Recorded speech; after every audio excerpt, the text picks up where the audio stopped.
To learn about the off-grid lifestyle and to be inspired to live your dreams, click subscribe so you don't miss anything. Hit the bell notification. So I'm back at the tiny house build again today. Last night it rained all night long. So yesterday, of course, I showed you in the video that I got most of the roof up now. I got, I think, 2 panels left I got to get up on the roof. And then I just got to trim out the gables and the ridge cap. Then the roof will be done. And I'm thinking I can definitely have the 2 panels on tomorrow and probably get most of the trim up. So tomorrow or the next day, I would say that the roof will be done.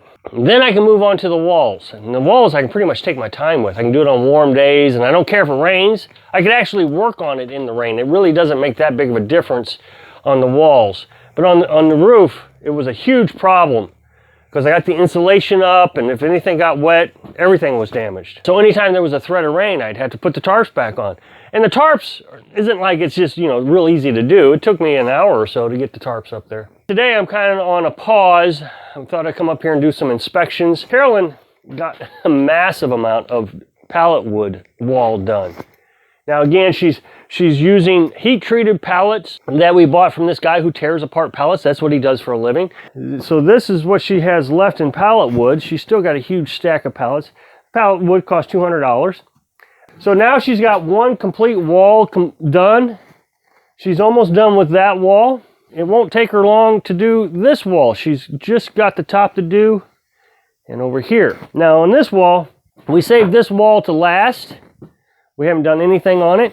And the thinking was is if we ran out of pallet wood, we thought we had plenty. Now we know we have more than enough. Then she can start on this wall. Now we're only going to go to, I forget which board. She's got it marked out. We're not going to go all the way to the wood stove is what I'm trying to say. The wood stove, we're going to put drywall behind the stove. And then we'll put this metal, not this metal, but metal like it behind the wall. We can get that pretty cheap at Lowe's or Home Depot. And now what you do is you put a 1-inch spacer in between the drywall and the metal. That way there's circulation, airflow to keep it cool in there. And so that'll be our heat shield, and it also will reflect the heat back. Now we've done a lot of research on this. First of all, we don't actually have to use a heat shield. According to code and the manufacturer's specifications, we have enough distance in between the wall and the stove. We thought we'd go ahead and be safe. Why not? And it will make for a nice, pretty addition of having this metal behind the wood stove. Kind of the rustic look feel is what we're trying to get out of it, and which we've really accomplished with the pallet wood. We're still on the fence on what we want to do with the coloration of the pallet wood. It can absorb things in the air and start to discolor. So what we're thinking is we might use like a Thompson water seal or clear coat. Carolyn's talked about staining it, but I think we're really on the fence with what we want to do with it. I really like it as is, but I'm trying not to force my opinion on this too much. I want her to make the decision. She seems very happy about doing it. One of the questions that keeps coming up is insulation. Why didn't you put plastic on the insulation? It's going to mold, it's going to absorb moisture, you don't have a moisture barrier, you got to have a moisture barrier. Here's what my research has determined. If you want to do something different with your house, by all means, do something different with your house. But I even went to the manufacturer of the insulation, and this is what they told me. That the paper itself is a moisture barrier. So you don't have to put plastic over it. If you put plastic over it and you have a mold problem, the mold can actually accumulate on the plastic. Now, this Pink Panther, I looked it up, is mold resistant. Fiberglass is mold resistant, the paper is mold resistant. So we don't have a huge concern about mold, but I feel very comfortable. I mean, my grandparents insulated this way. I remember my dad remodeling an old house that we had, and my bedroom was upstairs, and he built the bedroom, and he laid the insulation just like this. This is what the manufacturer suggested, so that's what I'm going to do. And that's the thing, is I'm not going to go with, you know, hearsay and, you know, my grandma told me this and that. I'm really trying to go to the manufacturer's web pages and find out what it is I'm supposed to do with it. It's just following instructions. You know, my dad and I were talking the other day. He's got this maintenance guy. He says, I never read the instructions. I'm an advocate of reading instructions. I will not do anything until I've memorized the book. That's the hardest thing about the roof is I'm trying to memorize all the steps that I need to do. And it's just so much information that I can't grasp it all. So what I've been doing is just taking little bites at a time. I read the instructions, I watch the videos. When I'm cutting the trim, I have my phone out and I'm watching the video as I'm doing it. I would rather follow the manufacturer's instructions, and if they're wrong, then I can hold them liable, say, okay, I did exactly what you told me to do and it still didn't work. Same thing with the stove. So many people tell me, oh, you got to have a damper and you got to have this, you got to have that. Well, I followed the manufacturer's instructions. So if they're wrong and my house burns down, I can go after them. But on the other side, I have the entire roof done. I got the chimney up. On this side, I've got 4 out of 6 panels up. So then all I got to do is I got to put the trim up. Now the ridge cap that you see, that's not the actual ridge cap that I'm going to use. I bought that one by mistake. It's too big. Right now I'm just using it temporarily just to keep the rain from coming in underneath the metal roof. I have another ridge cap right here that fits that I'm going to use. So I'll take that one off. A lot of people told me I should exchange that ridge cap.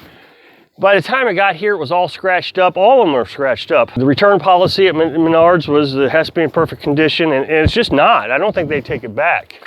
The shipping is just horrible on this stuff. And then I got to put the gable rake up. Now, I'm going to do something that was not in the instructions anywhere that I can see, is I'm also going to put sort of kind of like a fascia trim on the underside. So I have a fascia trim and an eave trim here. So the fascia trim goes to the bottom up and the eave trim comes to the top down. Well, the manufacturer that I've been watching only has the gable rake coming down, so it's top down. There's nothing going up. So I've bought some extra material, this, that I'm going to use. That's actually the eave trim that I used here. So I bought extra eave trim. I'm just going to use it differently. I'm going to put it like this, and then I'm going to put the gable rake on, which is a huge piece of trim here. So I'll put that on top of it. Now, this is going to be the most difficult part about putting the roof on, in my opinion, other than the chimney. The chimney was actually the most difficult, is because it's so high up on the ladder. The ladder actually doesn't reach. So I'm going to have to hang over the side of the roof, and I'm just not as young as I used to be. I used to enjoy being on the roof. Not anymore. And then I can just start slapping panels up here. Now, this isn't going to be exactly easy either. You know, like these panels right here are going to work really well. I'm going to have no problems here until I get to the window. Then I got to start cutting. The panels are going to go from here all the way down to the ground. So it's going to be a skirting that's going to go around and be one long piece. Now, I recognize that a lot of commoners think that's a bad idea, but we're going to put 1x4s down at the bottom to give it structure, something to hold on to. We'll put a door on. I'm quite satisfied with it, so that's all that matters. Standing here next to the wall, I just noticed I must have hit the wall with the roofing material when I was coming up. I bet I did. When I brought it up, I bet it drug over, and I cut the house wrap. So I'm going to have to tape that up with the tie-back tape. Man, I'm glad I bought more. That's kind of what I'm doing today, is I'm just kind of inspecting everything to see how things are going.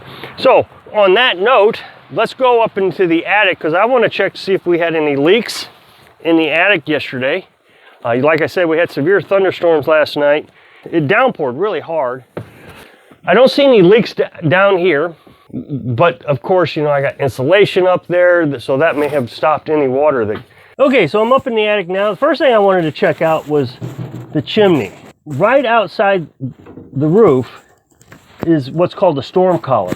And the storm collar slides down around the chimney, and you silicone around the storm collar so water doesn't come inside. And so the first thing I wanted to do is see if there was any water around it. Now, I've looked inside here, inside the attic box, and there's no water anywhere. I felt around, everything's dry. So that's excellent. Now, just kind of looking around initially, I don't see any leaks anywhere. I'm going to crawl back there a little bit and see if I can see anything. Now, I've got some spare insulation right over here. Now, I'm going to use that for the gables. I'll put those on the end. And I'm going to insulate right here. The reason I'm going to do that is because I want to call this a loft, not an attic.